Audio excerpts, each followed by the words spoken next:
आज हम लोग कोई नया टॉपिक को लेकर बात नहीं करेंगे। मैं कोई नया टॉपिक नहीं पढ़ा रहा। आज हम बात करेंगे कि लास्ट मोमेंट में एग्जामिनेशन को कैसे टैकल करें, कैसे हम चीजों को सुधारें। लास्ट मोमेंट में एक चीज तो याद है कि एडवांस लेवल के क्वेश्चंस बनाना बंद कर दीजिए। जेई मेन में बहुत आसान क्वेश्चंस आते हैं। आपके अगर सारे कॉन्सेप्ट्स क्लियर हैं, फॉर्मूलाज वगैरह याद है, तो आप बहुत आराम से क्वेश्चंस को निकाल सकते हैं। जनरली अभी तक देखा गया है कि जेई मेन में जो क्वेश्चंस आते हैं सर्किट बेस्ड आते हैं, तो थोड़ा सा वहां पे बच्चे को डाउट होता है। लेकिन उससे भी अगर कॉन्सेप्ट क्लियर है, थोड़ा सा 2-4 पॉइंट पोटेंशियल डिफरेंस का अगर फंडाज आपके अच्छे हैं, तो उसको बढ़िया से टैकल कर सकते हैं।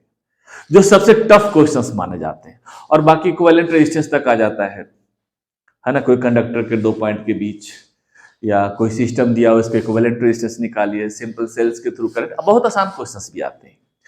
और क्वेश्चंस टफ हो या आसान हो, एक क्वेश्चन 4 मार्क्स के होते हैं, याद रखिएगा।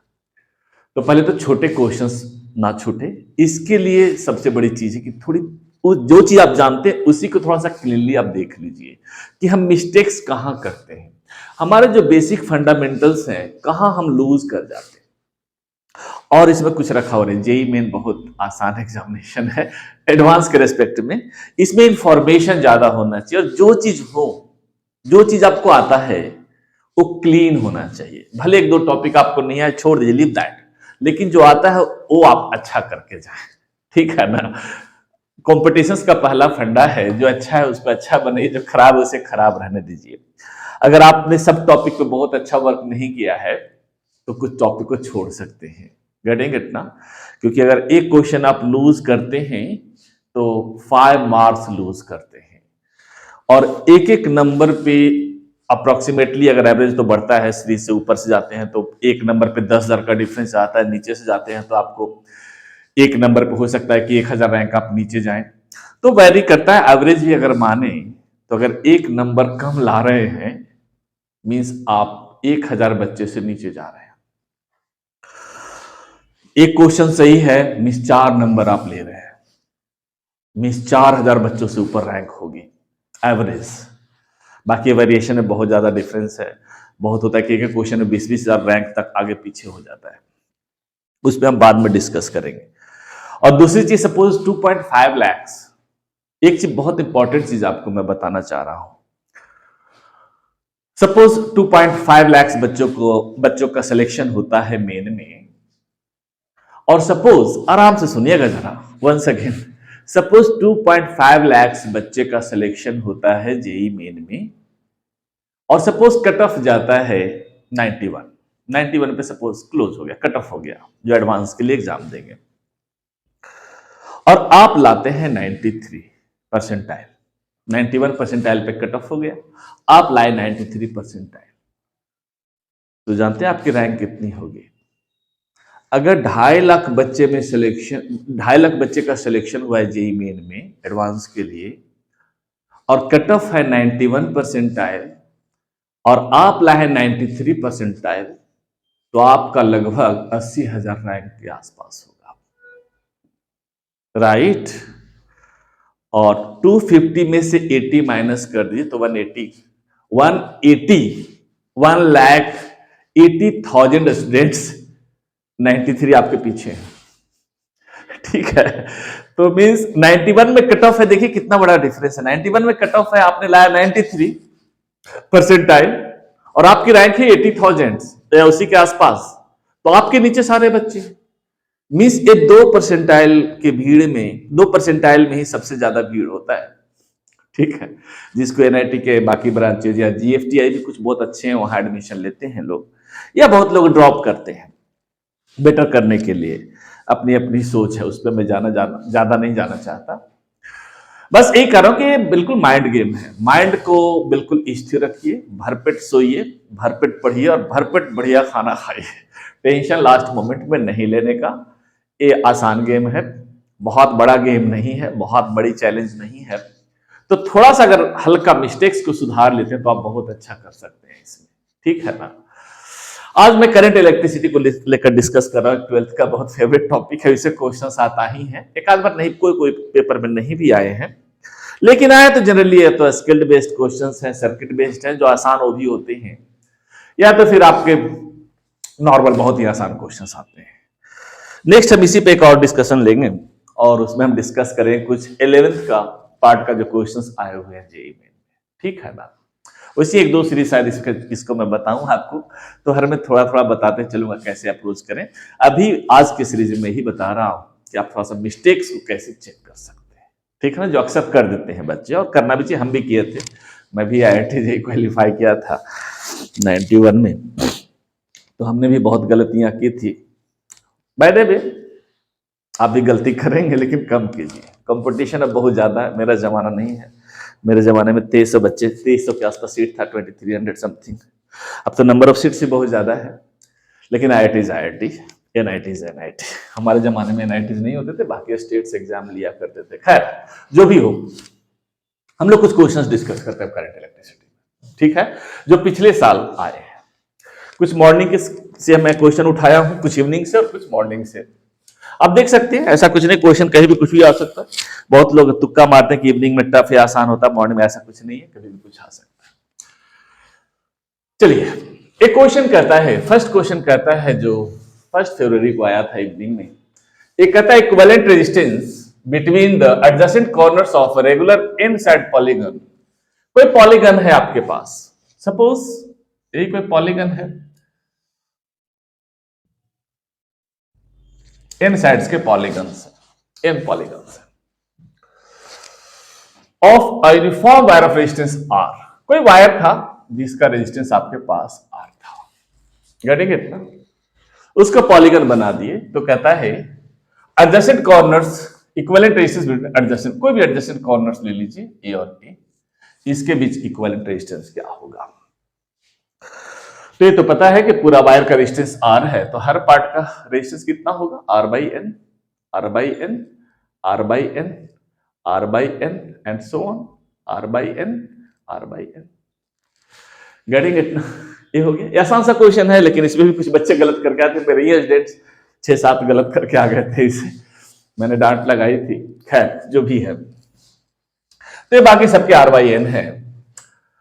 अब देखिए इसका भी R by N है। अब यहां से यहां तक रेजिस्टेंस क्या होगा? अगर पूरा R है, तो अगर इस सेक्शन से यहां तक का अगर रेजिस्टेंस देखना चाहें, तो ये कितना हो जाएगा ये वैल्यू रेजिस्टेंस का? टोटल R में से R माइनस ये कितना हो गया? R by N माइनस कर दीजिए, यही हो गया। इसे आप लिख सकते हैं R minus R by N में अगर R कॉमन ले लिए तो कितना हो जाएगा? 1 माइनस 1 by N। फर्दर इसे लिख सकते हैं, दैट इज इस वैल्यू को R into N minus 1 divided by N, ऐसा लिख सकते हैं। अब देखिए ए और ए दोनों पैरेलल में, तो पैरेलल ले लिए R इक्विवेलेंट निकाल सकते हैं, R1 R2 R by N into A value कितना हो गया? R into N minus 1 divided by N divided by R by N plus R into N minus 1 divided by N, यही होगा आपका। यहां से आप चाहें तो ए काट दीजिए, ए काट दीजिए, राइट। तो आपका इक्वेशन हो जाएगा, ए भी कट जाएगा, आर काटे तो ये कितना हो जाएगा? इसके सोल्व कीजिए तो आपका आ जाएगा n minus 1 into r divided by n square, एक। ठीक है, देखिए आसान सा क्वेश्चन था। नेक्स्ट क्वेश्चन देखते हैं। एक कहता है find I1 plus I3, I1 आपका दिया हुआ है, AI2 है, AI3 डिवाइडेड बाई 2, इसका वैल्यू क्या होगा? बेसिकली ये फिल इन द ब्लैंक्स में था, जो 5 क्वेश्चन के बाद 25 क्वेश्चन के बाद 5 क्वेश्चन एक्स्ट्रा दिए जाते हैं। तो अब निकालना है हमें करंट, तो क्या करते हैं हम लोग? बेसिकली कोई सेल है हायर वोल्टेज का, तो ये है, तो ये मान लीजिए 20 वोल्ट है, तो यहाँ पे पोटेंशियल हो गया आपका 20 वोल्ट, और इधर से इधर लोअर वोल्टेज यहां से यहां तक आपका हो गया 0 वोल्ट। क्लियर? इतना तो पता है आपको कॉन्सेप्ट। ये 10 वोल्ट है और यहां से यहां तक 20 वोल्ट है, तो आप लिख सकते हैं यहाँ इस सेल के कारण 10 वोल्ट होगा और ये तो 20 है, तो एक इसको मान लिए 10, इसको मान लिए 20, तो पोटेंशियल डिफरेंस कितना हो गया 20 माइनस 10, 10 वोल्ट। बेसिकली देखिए बैटरी बहुत तरह के होते हैं। अगर कोई सेल है, थोड़ा सा मैं बता दूं, कोई सेल है इसके बीच कहता है 20 वोल्ट, इसका मतलब क्या हुआ, इधर मान लीजिए प्लस, इधर इसको प्लस और माइनस मानते हैं।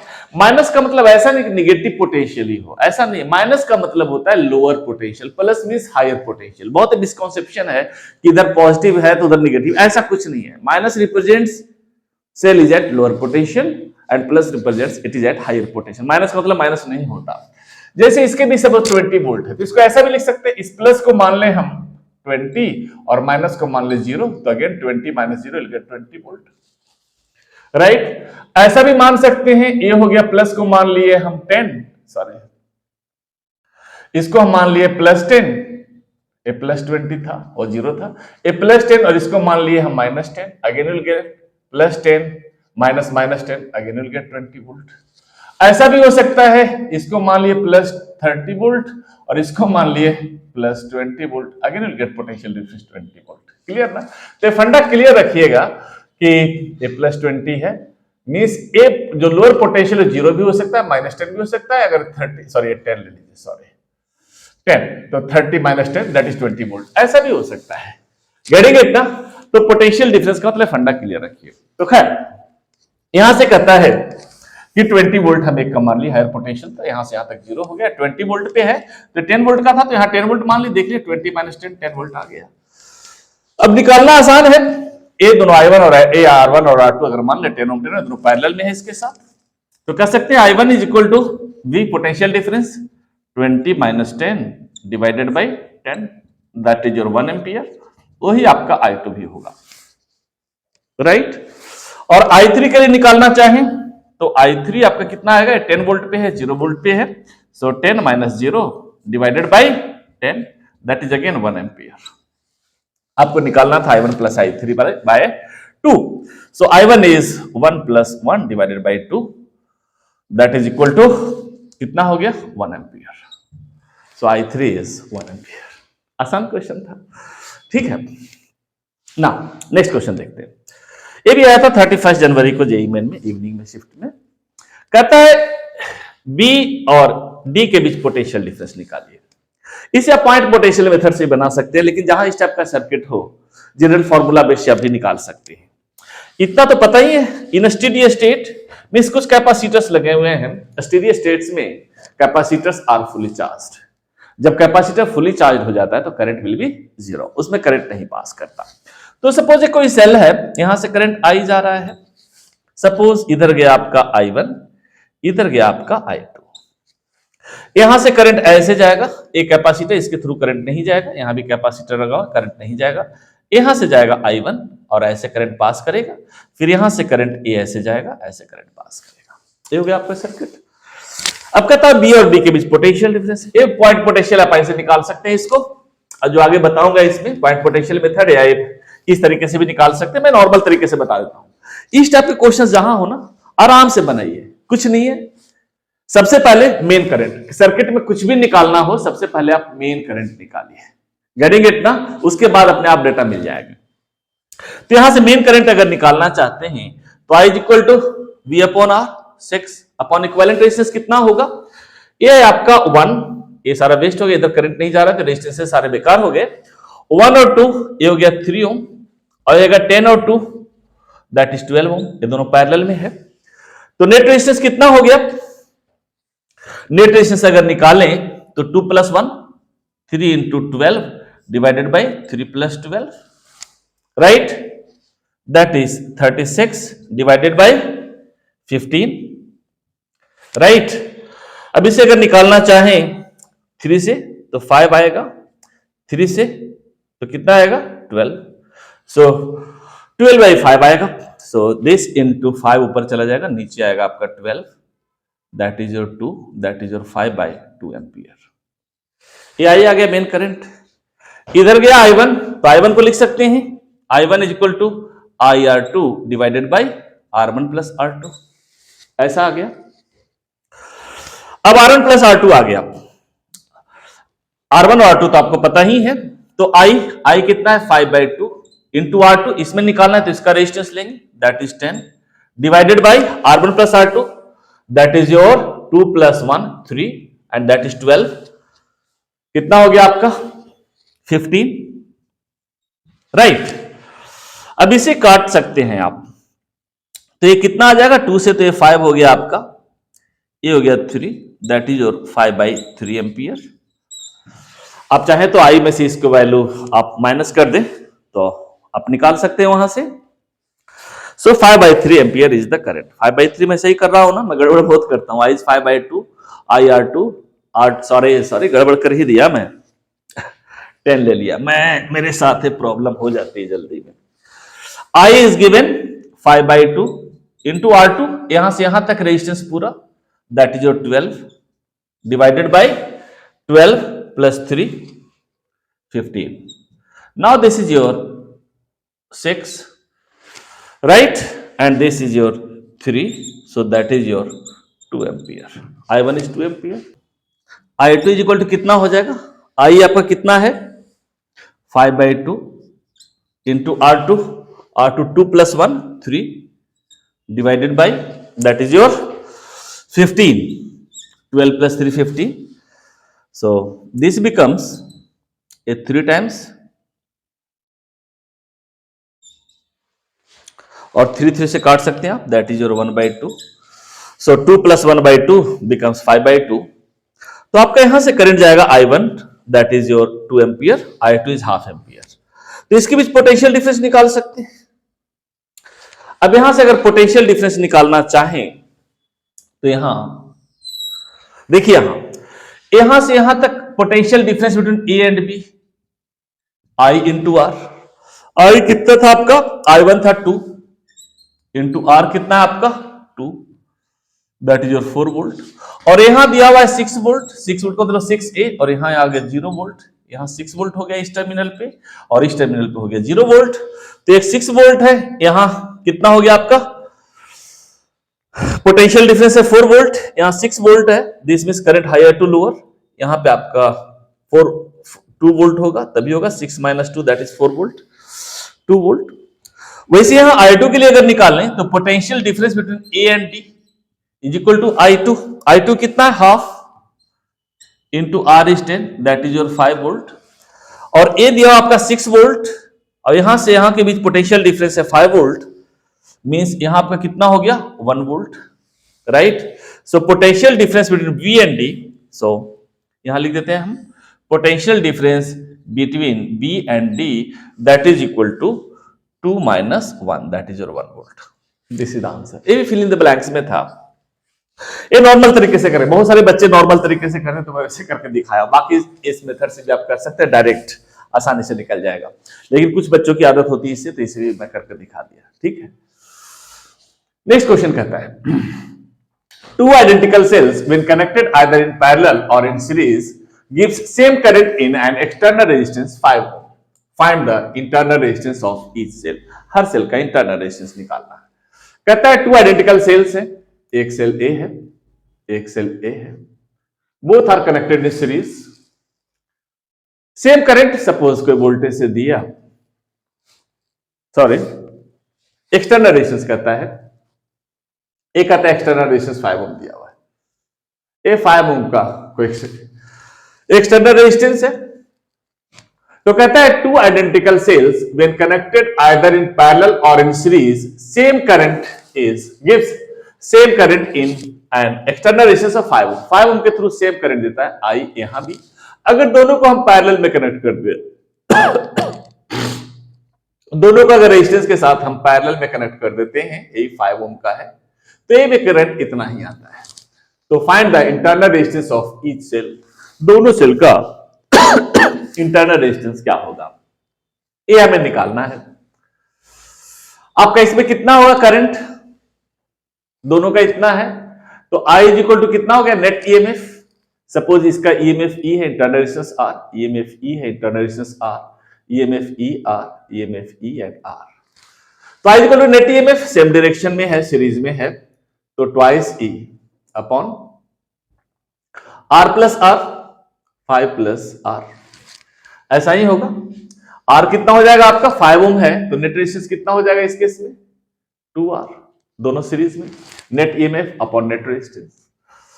नाउ पहले यहां पे कर दूं मैं, ये यहां कर देता हूं पैरेलल के साथ, नहीं तो कंफ्यूजन होगा आपको। इस केस में अगर निकालें तो I इक्वल टू कितना हो जाएगा आपका 2E, E plus E 2E upon 5 plus 2R small r।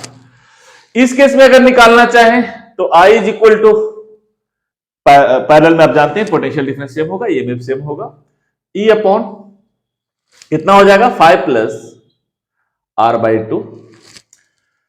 अब इस इक्वेशन दोनों को सोल्व कीजिए, करंट का वैल्यू कहता है सेम है, सो लिख के right here twice E upon 5 plus 2R is equal to E upon कितना 5 प्लस R/2, पैरेलल में इक्विवेलेंट रेजिस्टेंस ऐसा होगा।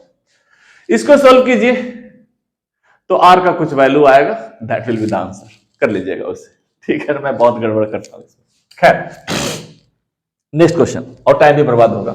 इन the given circuit find current I1। एक दिया हुआ सर्किट है, इसमें कहता है I1 का वैल्यू क्या होगा आपका, ठीक है। ये 2 वोल्ट दिया हुआ है आपका, 2 वोल्ट दिया हुआ है, यहां बैटरी का, यहां 5 वोल्ट दिया हुआ है।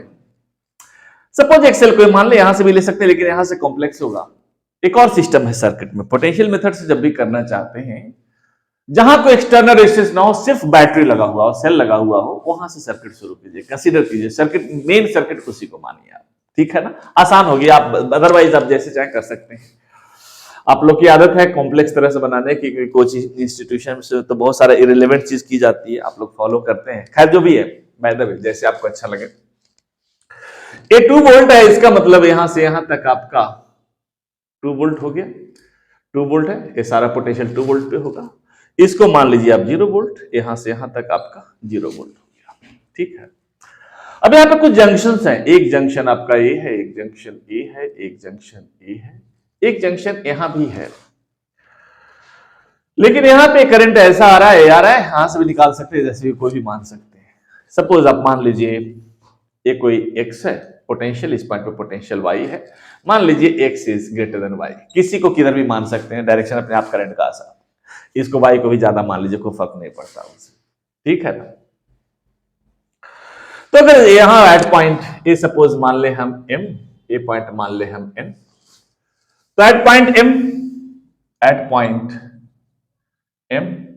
m पॉइंट पे क्या होगा पोटेंशियल। सपोज यहां पे हायर पोटेंशियल में बताया x is greater than y, तो यहां से चलें, कितना है x मान लिए x, अब इसके बीच कितना होगा, यहां से यहां तक पोटेंशियल कितना है y, है कि नहीं।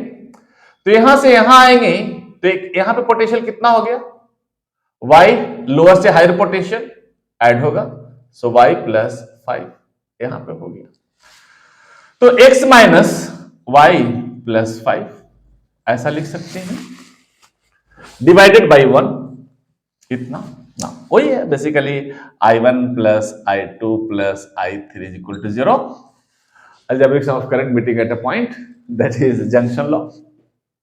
तो x माइनस ए रेजिस्टेंस के बीच आ गया, ये था y, तो लोअर से हायर, तो y प्लस 5 प्लस कितना होगा आपका दूसरा, यहां पे आपका x है, यहां पे 2 वोल्ट है, सो x minus 2 divided by 2 I2 हो गया। सपोज ये जा रहा था कुछ I1, कोई भी करंट I, सॉरी इसको हम I2 मान लिए थे ना जो भी है समझ में आ गया, हटाइए इसको, पहले लिख दिया I2 plus I1 plus I3, चलिए कर लीजिए, क्या दिक्कत है, इतना आ गया प्लस। अब इस सर्किट में अगर हम देखें तो x minus 0 divided by 2 that is equal to 0 ना।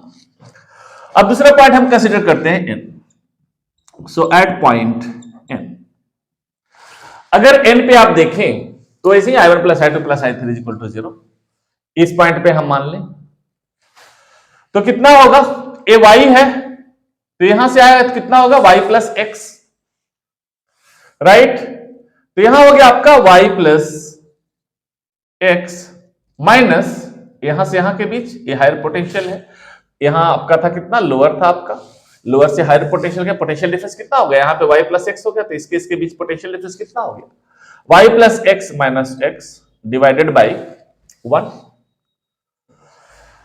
प्लस, अब यहां कितना होगा y माइनस, या इधर से चलिए आप, y minus 2 volt divided by 1 plus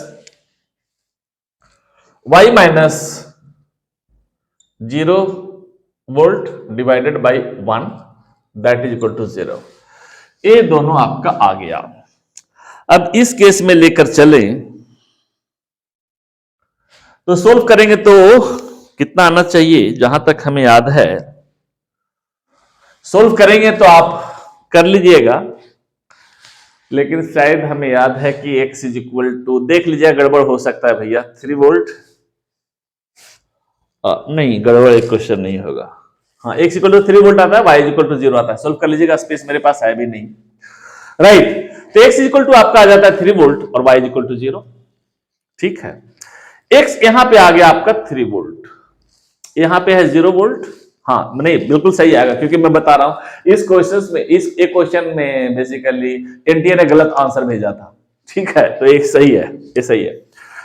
तो इसमें आप यहां से अब इसके बीच करंट निकालिए। तो सपोज ए मान लीजिए आई पी मान लीजिए आई पी। तो अगर कहें I P is equal to कितना हो जाएगा आपका 3 minus 0 divided by 2, so 3 by 2। यहां से मान लीजिए सपोज आई क्यू, तो यहां पोटेंशियल वाई पे पोटेंशियल आपका 0 वोल्ट आ रहा है, तो 0 वोल्ट है, सो 0 0 यहां से करंट फ्लो नहीं करेगा। आई पी है, आई क्यू है, दिस बिकम्स 0। तो यहां से करंट जो यही आएगा, that is 3 by 2, that is 1.5 ampere. यही करंट होगा।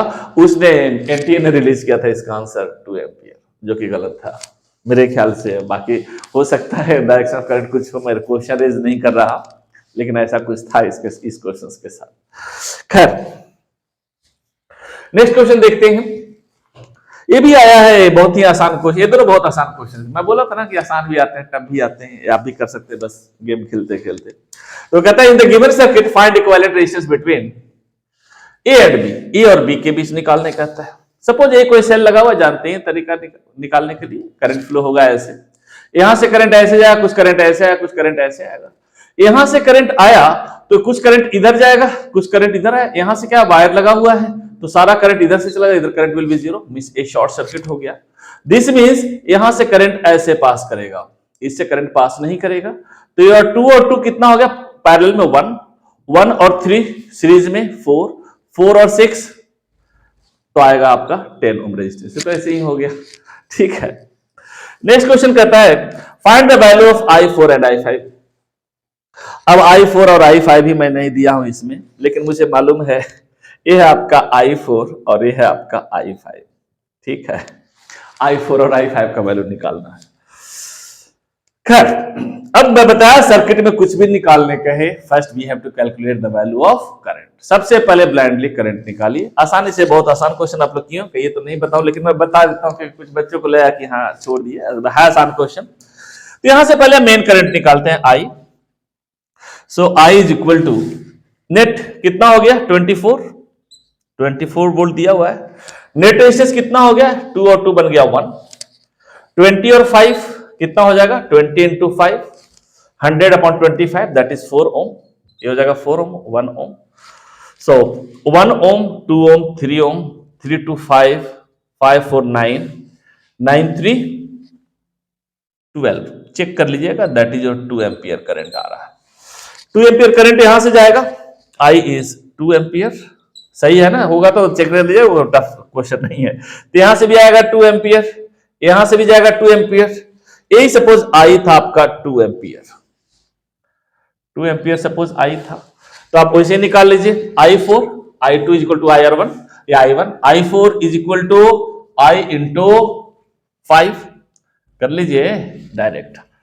I1 is I into 5, I कितना है आपका 2 into 5 R2 divided by R1 plus R2, 5 ये कितना है आपका 5 plus 20, 25। This is I4। I5 आपका हो जाएगा 2 इंटू 20 डिवाइडेड बाई 25 सोल्व कर लीजिए, यही आपका आंसर आएगा। ठीक है ना। तो ये थे क्वेश्चंस, कुछ आसान क्वेश्चंस थे जो जेई मेन पे जेई मेन में करंट इलेक्ट्रिसिटी का आते हैं। देखते हैं सारे क्वेश्चंस आसान है, कोई टफ तो है नहीं, है ना।